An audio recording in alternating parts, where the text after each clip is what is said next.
Ate Darl. Happy birthday to you. I wish you every day to be filled with lots of happiness and joy. Salamat kayo, Ate Darl, sa friendship nga itong nahimo diri sa Facebook world. Wala man talaga kita ay pa, pero tungod sa atong connection nga nahimo is murag duol na kaita. So, thank you kayo, Ate Darl. Wish na ko sa imong birthday karon is taas pa nga kinabuhi, more blessings to come, more cakes to slice, more candles to blow. Salamat kaayo, Ate Darl, nga nahimugid kang part sa among life. Salamat sa mga encouraging words nga imong partake para sa amo. Salamat kaayo nga kanunay na amo nga nagiya sa amoa, nag-guide sa amoa through our Facebook journey, through our reels, at sa among mga kalihukan. Salamat kayo sa inyo, and salamat kay nailhan ta mo, Borja Sisters.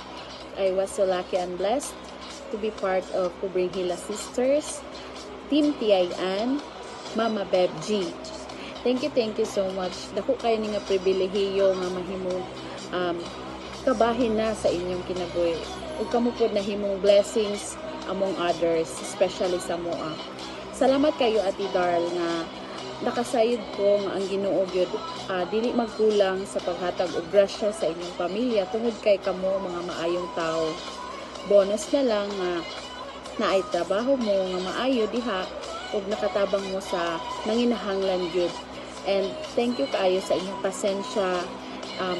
Naaman pa'y mga problema nga masinati, pero I know ang Ginoo is naakanunay.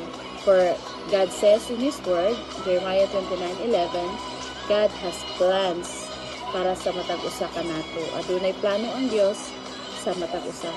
Og I know, Ate Darl, kaning imong gibuhat karon sa Facebook world is continue lamang kay I know someday, somehow, you will reap what you sow. And I love you so much, Ate Darl. Enjoy your birthday and have a blast. I love you so much, Ate Darl. Happy birthday again. I love you to the moon and bye.